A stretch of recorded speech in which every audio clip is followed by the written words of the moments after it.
Hello friends, आप सभी का स्वागत है मेरे YouTube channel competition journey with Deepak पर। तो आज हम लोग करेंगे जाके प्रैक्टिस सेट नंबर 4 की बात। जैसा कि ये जो प्रैक्टिस सेट चल रहा है आपकी एयरफोर्स वाई ग्रुप का जो एग्जाम होता है, ठीक है ना, वहां पे जो मैथ होता है जाके अर्थमेटिक, ठीक है ना, उसके प्रैक्टिस सेट कराए जा रहे हैं और रीजनिंग के भी आपके प्रैक्टिस सेट चल रहा है जाके। तो आप लोग इस प्रैक्टिस सेट को जरूर कंप्लीट करना जाके, क्योंकि ये जो हम लोग प्रैक्टिस सेट कराएंगे आपको एग्जाम तक आपको डेली एक प्रैक्टिस सेट मिलेगा मैथ रीजनिंग का। तो यहाँ पे जो क्वेश्चन होते हैं जाके, ये सारे क्वेश्चन हमारे जो भी एयरफोर्स के जो प्रीवियस पेपर उन पे पूछे गए सारे क्वेश्चन है जाके, ठीक है, उन्हीं की मेमोरी बेस्ड क्वेश्चन है। तो अगर आपने हमारे साथ एग्जाम तक प्रैक्टिस सेट कर लिए तो आपको एग्जाम में एक ऐसा भी क्वेश्चन नहीं मिलेगा जाके जो हमारे प्रैक्टिस सेट में यहाँ ना कराया जाए, ठीक है। जैसा कि जो हमारा मैथ और रीजनिंग होता है जाके, जैसे कि मैथ में 8 क्वेश्चन आते हैं आपके और रीजनिंग में 15 क्वेश्चन आते हैं।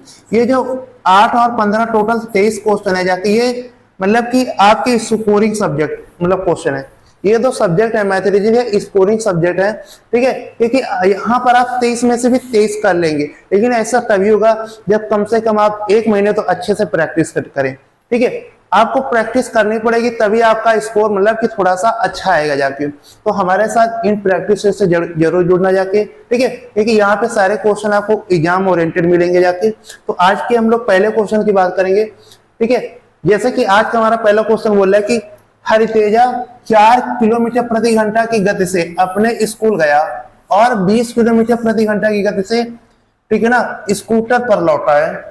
दोनों तरफ की यात्रा के दौरान उसकी औसत गति कितनी है। देखो यहाँ पे आपको कॉन्सेप्ट याद रखना है। जब कभी भी कोई पर्सन मान लो है ए से, ठीक है ना, एक बिंदु ए है और दूसरा बिंदु क्या है, बी है, ठीक है। अगर वो मान लो कि यहाँ बिंदु ए से बी तक गया, ठीक है, S1 की चाल से गया।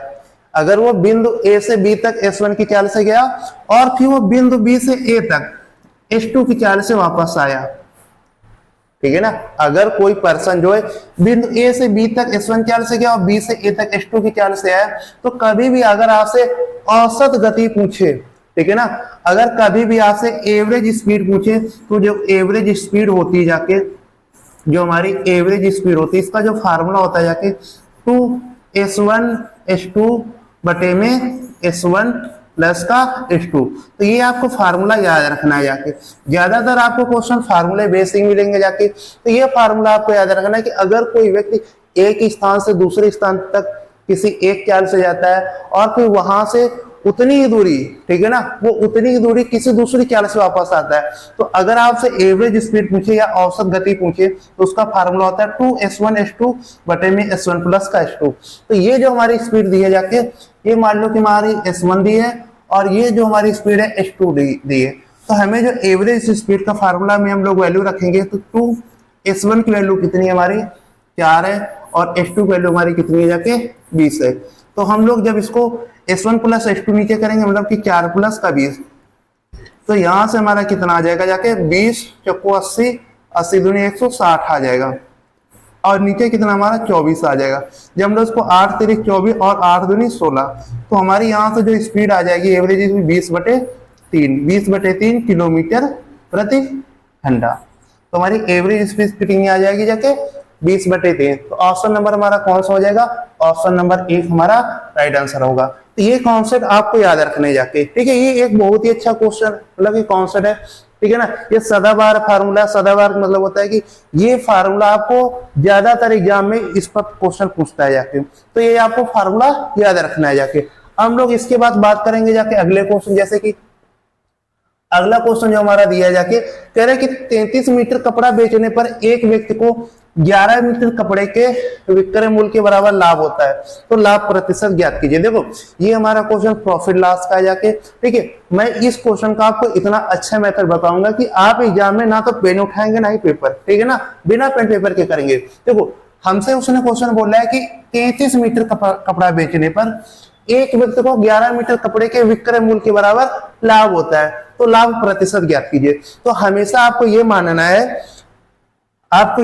है कि मान लिया कि एक जो वस्तु है, ठीक है ना, एक जो वस्तु है उसका हम लोग सेलिंग प्राइस मान लेंगे, कितना 1 मान लेंगे, कि जो एक वस्तु है उसका हमने सेलिंग प्राइस 1 मान लिया। तो यहाँ पर कितने मीटर कपड़ा है, 33 मीटर कपड़ा है, तो यहाँ पर जो सेलिंग प्राइस कितना आ जाएगा जाके 33 आ जाएगा।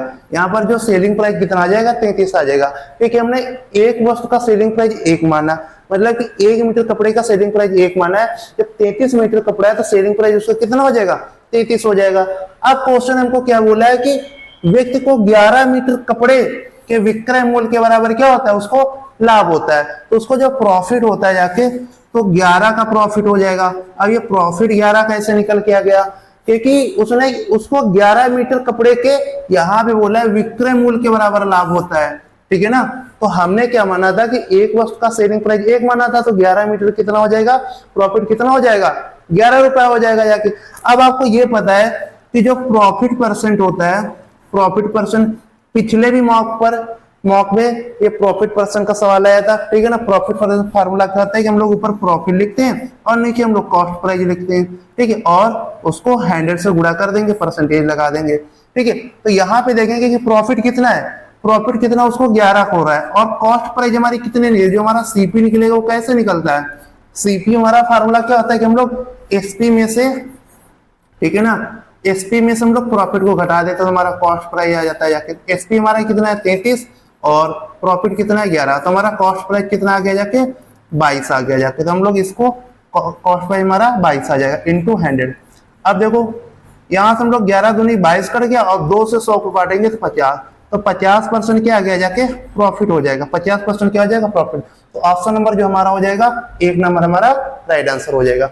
अब देखो ये सब चीजें आपको लिख के बताई गई, लेकिन आपको एग्जाम में ये सोचना है कि 33 मीटर कपड़ा बेचने पर एक व्यक्ति को 11 मीटर विक्रय मूल्य के बराबर लाभ होता है, मतलब कि उसको 11 का लाभ होता है 33 मीटर जब कपड़ा बेचता है, मतलब कि 11 का लाभ होगा जाके जब वो सेलिंग प्राइस 33 हो जाएगा। तो कॉस्ट प्राइस कैसे आ जाएगा, 33 में से हम लोग 11 को घटा देते हैं, 33 में से हम लोग 11 को घटा देते हैं, ठीक है। और प्रॉफिट परसेंट हम लोग डायरेक्ट निकालते हैं कि 11 का प्रॉफिट हो रहा है कितने पर, 33 में 11 घटाएंगे, कॉस्ट प्राइस आ जाएगा जाके 22। जब हम लोग इसको काटेंगे 11 दूनी 22, 1/2 आ गया। अब आपको ये पता होगा कि जो 1/2 हमारा होता है जाके वो उसकी परसेंटेज वैल्यू जो होती है जाके वो 50% होती है, प्रॉफिट कितना हो जाएगा, 50% हो जाएगा। अब आप ही देख लो कि यहाँ पे जो क्वेश्चन हुआ है जाके सिर्फ इतने में ही हो गया। ये तो आपको बस समझाने का एक तरीका है कि इतना करना पड़ा, बाकी हम लोग आंसर बस इतने से निकाल लेंगे जाके, ठीक है। तो इसी प्रकार हम लोग बात करेंगे जाके अपने नेक्स्ट क्वेश्चन। जैसे कि अगला क्वेश्चन हमको दिया हुआ है, कह रहा है कि एक पुरानी कार का वर्तमान मूल्य इतना है जाके 5,40,000 रुपए है, ठीक है ना। कह रहा है कि इसके मूल्य में 25% वार्षिक दर से मूल्य ह्रास होता है, तो 2 वर्ष पहले इसका मूल्य क्या था। देखो आपको ये जो परसेंटेज वैल्यू होती है पता होनी चाहिए। अगर आपको परसेंटेज वैल्यू पता है, आपके लिए जो अर्थमेटिक मैथ है बहुत ही इजी हो जाएगा। जैसे ही उसने बोला है कि इसके मूल्य में 50% की 25% की क्या होती है जाके मूल्य ह्रास होता है, तो हमें ये पता है कि जो 25% की जो फ्रिक्शन वैल्यू होती है वो कितनी होती है जाके 1/4 होती है। 25% की जो फ्रिक्शन वैल्यू होती है वो कितनी होती है जाके 1/4 होती है। अब देखो इसका मतलब ये है कि अगर उसका पहले प्राइस 4 था, अब 1 का ह्रास हो गया तो कितना बचेगा जाके, मतलब 1 की कमी, अब उसका प्राइस कितना हो जाएगा, 3 हो जाएगा जाके। तो हम ये कह सकते हैं कि 4 पहले मूल्य था, अब कितना हो गया जाके 3 हो गया। ऐसा ही कितने बार होता है जाके, ऐसा ही 2 वर्ष में दिया जाएगा ना, तो एक बार और 4 से 3 लिख लो, ठीक है। अब हम लोग क्या करते हैं, यहाँ इसका गुणा करेंगे 16 आ जाएगा, और यहाँ इसका गुणा करेंगे 9 आ जाएगा। तो ये जो हमारा होता है, ये हमारा पहले का मूल्य होता है, और ये हमारा बाद का मूल्य होता है। ये पुराना मूल्य होता है, ये नया मूल्य होता है। हमको क्वेश्चन में दिया क्या है जाके, ये हमारा वर्तमान मूल्य है, ठीक है। और पूछ क्या रहा है इसमें, ये मूल्य ह्रास के बाद वाला मूल्य है, और इससे पहले का मूल्य, मतलब हमसे ये पहले वाला पूछ रहा है। अब देखो रेशियो में तो 9 दिया है, जबकि ऐसे क्वेश्चन में कितना दिया जाके, ठीक है, 5,40,000, ठीक है। तो हम लोग इसको काट देंगे, 9 छाक 54 आ जाएगा, 60,000 आ जाएगा जाके। एक की वैल्यू कितनी आ गई जाके, 60,000 आ गई जाके, ठीक है। हमसे पूछ कितने की रहा, 16 की वैल्यू, 16 की वैल्यू क्या हो जाएगी जाके, 60,000 का हम लोग क्या कर देंगे, 16 गुना कर देंगे जाके। एक की वैल्यू 60,000 है, तो 16 की वैल्यू कितनी हो जाएगी, 16 गुना हो जाएगी। 16 का गुणा करेंगे कितना आ जाएगा, 16 छक्का 96 और 4 0, तो कितना हो जाएगा, 2 साल पहले उसका जो मूल्य होगा 9,60,000 हो जाएगा। तो ऑप्शन नंबर हमारा कौन सा हो जाएगा, ऑप्शन नंबर 1 हमारा राइट आंसर हो जाएगा। ठीक है। तो इस तरीके से आपको एग्जाम में क्वेश्चन करने हैं जाके। हम लोग इसके बाद अगले क्वेश्चन की बात करेंगे। जैसे कि अगला क्वेश्चन दिया है, देखो ये वाला जो क्वेश्चन है, कह रहा है कि निम्नलिखित में से सबसे बड़ी और सबसे छोटी भिन्न क्रमशः कौन सी है। ऐसा क्वेश्चन आपको पिछले भी मॉक में आया था कि मैंने बोला था जब कभी भी आपको ऐसे भिन्न दे दे और उसमें छोटा बड़ा पूछे या आरोही अवरोही क्रम पूछे, तो सबसे पहले आपको क्या करना है, इन भिन्नों को हमेशा दशमलव में लिख लेना है। क्या करना है, जाके इनको हम लोग दशमलव रूप में लिखेंगे। हमेशा इसको जो करने का तरीका होता है, आपको पहले इनका दशमलव रूप बना लेना जाके। देखो दशमलव रूप हम लोग कैसा बनाते हैं जाके, कि जैसे हमको ये 3/4 दिया है तो हम लोग इसमें भाग करते हैं। दशमलव रूप के लिए हम लोग इसमें भाग करेंगे जाके। जैसे कि इसमें तो भाग जाएगा नहीं, तो हम लोग एक दशमलव लगा देंगे और दशमलव के 2 अंकों तक बस वैल्यू निकालनी है। तो यहाँ कितना हो जाएगा, 30 हो जाएगा। तो आज हम लोग 30 में भाग करेंगे 4 का, 4 सत्ते 28 हो जाएगा, 2 बचेगा, 4 पंचे 20। दशमलव के 2 अंक तक ही हमको वैल्यू निकालनी है, ठीक है। अब देखो इसमें हम लोग भाग करेंगे, यहाँ पे दशमलव करेंगे तो 60 हो जाएगा जाके, और 7/8 56 हो जाएगा, 4 बचेगा तो 7×5 35 हो जाएगा। अब कुछ भी बचे नहीं, बस हमको ये नहीं कि हमको पूरा पूरा करना है, बस दशमलव के 2 अंकों तक मान निकालना है। हम लोग इसको अगर भाग करेंगे जाके तो ये हो जाएगा जाके 10, ये 0.5 आ जाएगा, तो बस एक ही अंक तक जाएगा, पूरा पूरा कट गया। अगर कोई वैल्यू पूरी पूरी एक ही अंक तक कट गई तो हम लोग वहीं तक बस करेंगे।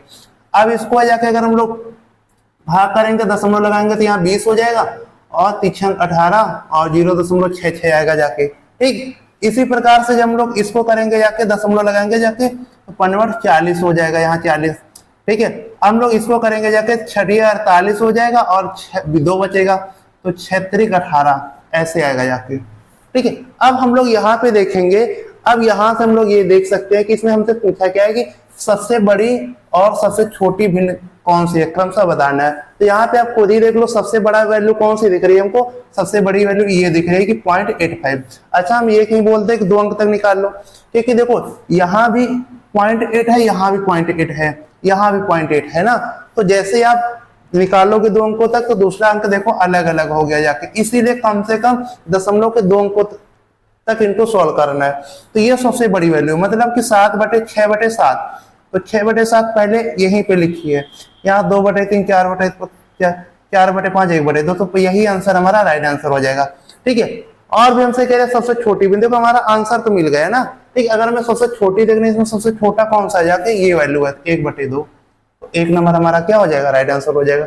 तो आपको याद रखना है कि जब कभी भी ऐसे क्वेश्चन आए जाके, ठीक है, कि आपको भिन्न दे दे, उसमें सबसे छोटा या सबसे बड़ा पूछे, या आज से आरोही अवरोही क्रम कुछ भी पूछ सकता है जाके, तो आपको क्या करना है, उनको भाग करके पहले दशमलव रूप में लिखना जाके। उसके बाद वहां से आप देखना कि जो भी दशमलव सबसे बड़ा होगा वही वाले भिन्न उसकी सबसे बड़ी होगी जाके, जो दशमलव का मान सबसे छोटा होगा वही वाले भिन्न सबसे छोटी होगी जाके, ठीक है। तो ऐसे क्वेश्चन आपको एग्जाम में मिलेंगे जाके, तो अभी से आप इनको अच्छे से प्रैक्टिस करके जाना। अब हम लोग बात करेंगे जाके नेक्स्ट क्वेश्चन। ये जैसे हमारा बॉड मास पे रूल है जाके ना, बॉड मास पर बेस्ड क्वेश्चन है। तो सबसे पहले हमें क्या करना, जहां जहां भी ऑफ हुआ करे वहां आप गुणा बना लिया करो। जहां जहां भी ऑफ हुआ करे सबसे पहले ऑफ को सॉल्व किया जाता है, ठीक है। तो यहाँ पे हम लोग देखेंगे 4 दूनी 8 हो जाएगा, और 3 त्रिका 9, ये हमारा कितना आ गया, 3/2 आ गया।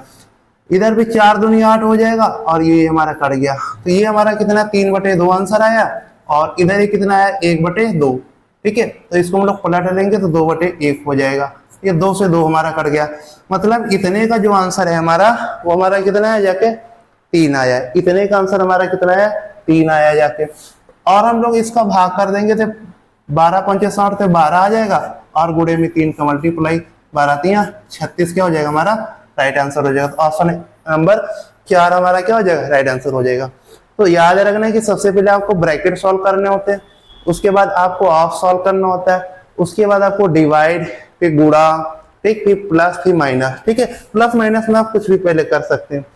तो ये हमारा इस क्वेश्चन का ऑप्शन नंबर 4 हो जाएगा। इसके बाद हम लोग नेक्स्ट क्वेश्चन की बात करेंगे। जैसे कि ये क्वेश्चन बोल रहा है, कह रहा है कि 3.6 मीटर परिमाप वाले अर्धवृत्त का क्षेत्रफल क्या होगा। अब देखो ये मैंने आपको बोला है कि आप बस थोड़े से फार्मूले याद कर लेना जाके मेंसुरेशन के, वहां पर वहां से जो भी क्वेश्चन आता है आपको फार्मूले बेस आता है। आपको 1-2 क्वेश्चन तो मेंसुरेशन को देखने को मिलेंगे। अब देखो हमसे उसने क्या किया दिया, 3.5 मीटर परिमाप दिया है। अब देखो बच्चों को ये दिक्कत होती है कि वो ये सोचते हैं कि जैसे कोई व्रत होता है उसका परिमाप कितना होता है। ये एक व्रत है, ठीक है ना, मान लो इसकी त्रिज्या r है, तो इसका जो व्रत का परिमाप होता है जाके वो होता है जाके 2πr होता है। अब उनके दिमाग में चलता है कि अगर मान लो कि ये अर्धवृत्त बन गया, इसका परिमाप जो होगा जाके उनके दिमाग में ये चलता है कि वो πr हो जाएगा, इसी 2πr का आधा हो जाएगा। लेकिन परिमाप ऐसा नहीं होता है, क्योंकि यहाँ पर आप ये देखेंगे तो ये जो त्रिज्या थी ये पूरा व्यास भी तो एक किनारा हो गया जाके ना। एक परिमाप का मतलब क्या होता है, बाउंड्री। तो यहाँ पे व्यास भी तो है ना, तो जो अगर आपसे कभी पूछे कि अर्धवृत्त के परिमाप क्या होता है, वो हमेशा πr, इसका तो आधा होगा, लेकिन अब ये पूरा व्यास जुड़ जाएगा। व्यास का मतलब होता है जाके 2r, मतलब कि त्रिज्या का 2 गुना। तो कभी भी अर्धवृत्त का परिमाप आ जाए तो πr प्लस का 2r होता है जाके, ठीक है।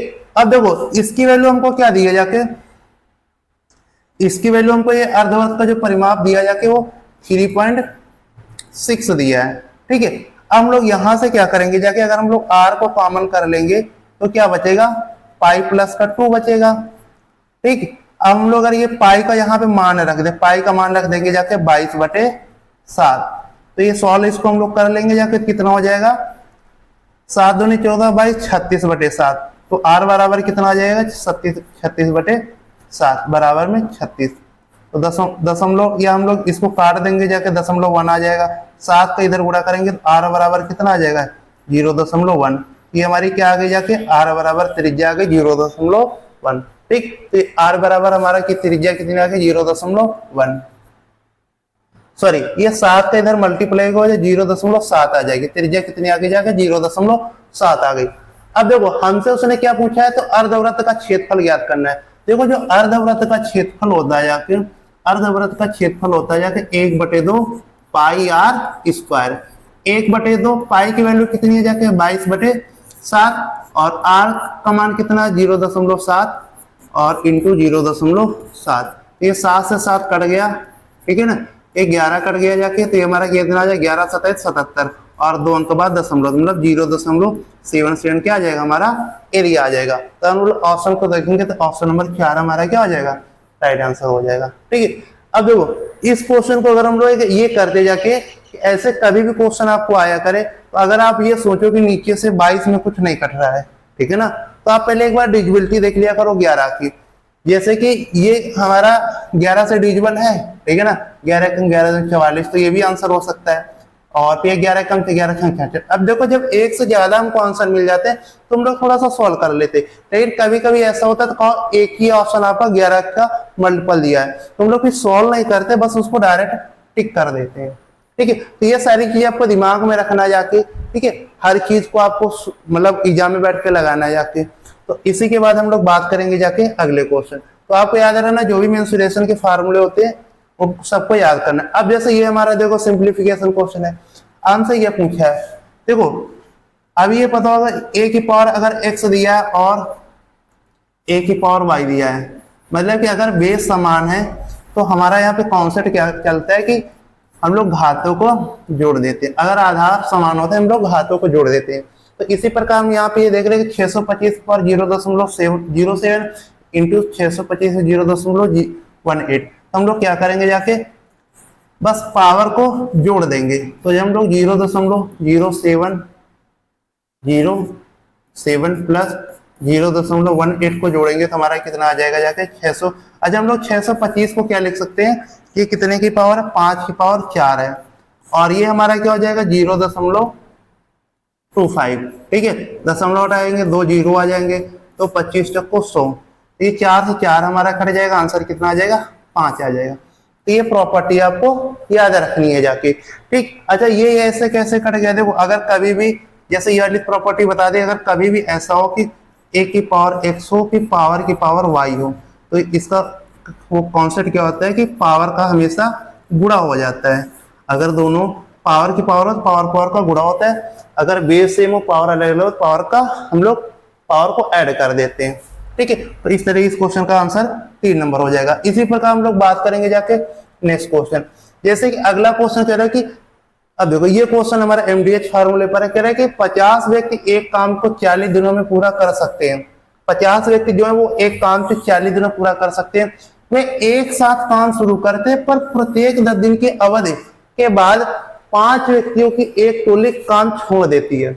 काम को पूरा करने में कितना समय लगेगा? अब देखो यहाँ पे आपको ये फार्मूला होता है जाके M1D1H1 बराबर में M2D2H2 और बटे में W1, ये मेन फार्मूला होता है जाके ना W2। अगर ये हमारा पहली कंडीशन में व्यक्तियों की संख्या, पहली कंडीशन में दिनों की संख्या, पहली कंडीशन में घंटों की संख्या, और ये हमारा क्या होता है पहली कंडीशन में काम, ठीक है।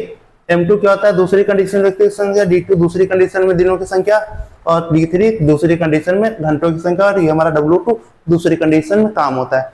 अगर काम हमारा दोनों कंडीशन में समान हो तो हम लोग इसको W को हटा देते हैं, केवल M1D1H1 इक्वल टू M2D2H2 लेते हैं। तो इसी फार्मूले से वो कह रहे हैं कि अगर 50 व्यक्ति एक काम 40 दिनों में पूरा कर सकते हो, तो हम ये कह सकते हैं कि 50 व्यक्ति एक काम को 40 दिनों में पूरा कर सकते हैं, ठीक है।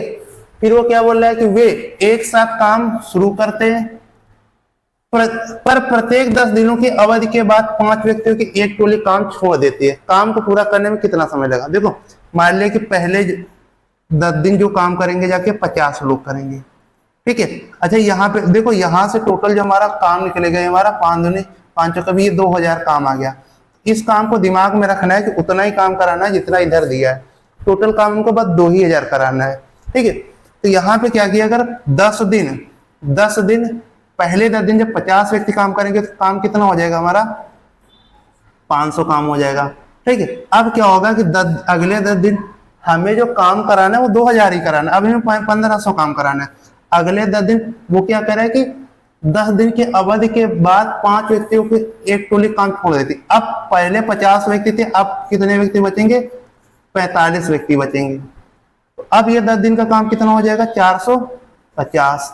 अभी हमारा 950 काम हुआ। फिर अगले 10 दिन फिर 5 व्यक्ति कम हो जाए, अब कितने व्यक्ति बचेंगे? 40। ये हमारा 400 काम और हो गया, ठीक। 2000 तक बच जाना है। और अब कितने अगले 10 दिन मान लिया 35 व्यक्ति बचेंगे। अब ये कितना काम हो गया जाके 350। फिर अगले 10 दिन कितने व्यक्ति काम करेंगे? 30 व्यक्ति। अब ये काम कितना हो गया जाके 300। तो हम लोग जब इसको ऐड करेंगे तो 0 5 दूनी 10, 0 हासिल 1, 5 4 9 10 और 14 और 6 20। तो ये हमारा काम 2000 हो गया जाके, ठीक। अब देखो वो कह रहा है कि काम को पूरा करने में कितना समय लगा। अब देखो काम को पूरा करने में कह रहा है कि कितना समय लगा जाके, देखो 10 दिन यहाँ लगे, 10 दिन यहाँ, 10 दिन यहाँ, 10 दिन यहाँ, 10 दिन यहाँ, 10 20 30 40 50। तो टोटल दिन कितने लगे जाके? 50 दिन लगे। देखो ये क्वेश्चन ऐसा है कि जब आप इस क्वेश्चन को प्रैक्टिस करेंगे, ठीक है, तभी आप दिमाग में लगा पाएंगे कि कैसे करना जाके, ठीक है। हमको उसने बोला था कि 50 से 40 दिन में काम करते, हमने टोटल हुए कि उनका गुणा करके 2000 काम निकाल लिया। अब हमें 2000 ही तो काम कराना है। क्वेश्चन बोला है कि जैसे कि पहले 10 दिन 50 व्यक्ति काम करेंगे, फिर 10 दिनों के बाद 5 व्यक्ति काम छोड़ते रहते हैं, तो फिर हम लोग 10 दिन और काम कराएंगे, अब 50 से 45 व्यक्ति हो गए, देखो 5 व्यक्ति कम हो गए। फिर हमने 10 दिन काम करा कि 50 से 40 व्यक्ति 5 व्यक्ति कम हो गए। फिर हमने 10 दिन काम करा 50 से 5 व्यक्ति कम हो गए, 35 बचे। फिर हमने 10 दिन करा 35 से 5 व्यक्ति कम हो गए, जाके 30 व्यक्ति बचे। और जब हम लोग जैसे यहाँ पे 500 काम कर लिया 10 दिन में, फिर यहाँ का काम 450 हो गया, फिर यहाँ का काम 400 हो गया, फिर यहाँ का काम 350, फिर यहाँ का काम 300 हो गया। इसको हमें ध्यान रखना है कि जैसे ही जहां पर 2000 काम पूरा हो गया, यहाँ पे अपने रोक दिया, तो 10 दिन ये, 10 दिन ये, 10 दिन ये, 10 दिन ये, 10 दिन ये, तो पूरा काम करने में कितना दिन लगा जाके? जब 5 व्यक्ति 10 दिन बाद कम होते हैं तो 50 दिन। तो ऑप्शन नंबर बी क्या हो जाएगा? इस क्वेश्चन का राइट आंसर हो जाएगा। इसी प्रकार हम लोग नेक्स्ट क्वेश्चन की बात करेंगे। जैसे कि अगला क्वेश्चन हमको दिया, देखो ये क्वेश्चन हमारा हो चुका है, ठीक है, और शायद मतलब बस इतने ही क्वेश्चन आपके थे। तो दोस्तों इसी तरीके से अगर आपको प्रैक्टिस करना है तो आप हमारे साथ जुड़िए जाके, ठीक है। देखो ये जो मान लिया कि आपके एग्जाम में मुश्किल मान लो 25 दिन ही मान लो, ठीक है ना। अगर मान लो कि 25 दिन आपको बचे हैं, ठीक है ना, 2-3 दिन हटा दो जाके ना, एक त्योहार भी आएगा कहीं कुछ, ठीक, तो आप खुद ही 2-3 दिन ही पढ़ोगे। तो जब 25 दिन बचे जाके, अगर 25 दिन में भी आपने हमारे साथ डेली 8 क्वेश्चन किए थे, तो हमारे क्वेश्चन कितने हो जाएंगे जाके? ठीक, 8 5 40, 8 2 16, मतलब कि 200 क्वेश्चन आपके हो जाएंगे, ठीक। 25 दिन में 200 क्वेश्चन हो जाएंगे। अगर आप 200 क्वेश्चन आपने अगर ये प्रैक्टिस कर लिया तो ये आप मान के चलो कि आपको एग्जाम में एक भी ऐसा क्वेश्चन नहीं मिलेगा कि जो यहाँ पे ना करे। ये देखो, ये जो क्वेश्चन कराया जाता है ये पूछे गए ही क्वेश्चन है। एयरफोर्स में सारे के सारे क्वेश्चन पूछे गए ही हैं, ठीक है। ऐसे ही क्वेश्चन आपको एग्जाम में मिलेंगे जाके, ठीक है। तो ये जो और रीजनिंग का भी आपको होता है जाके, ऐसे मान लो अगर हमने आपको एग्जाम तक 30 प्रैक्टिस से रीजनिंग का करा दिए 15 के हिसाब से, 15 क्वेश्चन रीडिंग के हिसाब से 450 क्वेश्चन हो गए जाके, ठीक। आप खुद ही देखते हैं कि जब आप 10-15 प्रैक्टिस सेट कर लोगे तो आप खुद ही देखते होंगे तो क्वेश्चन रिपीट होने लगते हैं, ठीक है। वही तो क्वेश्चन आएंगे ना जाके, कोई हर बार क्वेश्चन थोड़ी बनेंगे जाके। जैसे मैंने पहले ही प्रैक्टिस सेट में कराया था कि उसमें दिया था कि भिन्न दिए हैं जाके, तो उनको अवरोही क्रम आरोही क्रम ये टाइप के क्वेश्चन दे। आज फिर से आप देख रहे होंगे जाके, फिर ऐसे आपको भिन्न देंगे, उसमें पूछ रहा है कि सबसे छोटा बड़ा क्या है। तो ऐसे जब आप प्रैक्टिस सेट करते रहेंगे तो आपको खुद ही क्वेश्चन देख के पता चल जाएगा कि हमको करना क्या है, कैसे करना है। तो ये जो आपका टाइम है 25 दिन, आप बहुत ही अच्छे से प्रैक्टिस करना जाके, ठीक है। और जब आप प्रैक्टिस करेंगे जाके और मॉक लगाएंगे तो आपका स्कोर वैसे भी इंप्रूव होगा जाके। तो टेक केयर दोस्तों, बाय बाय। बाकी मिलेंगे हम लोग अपने नेक्स्ट वीडियो में।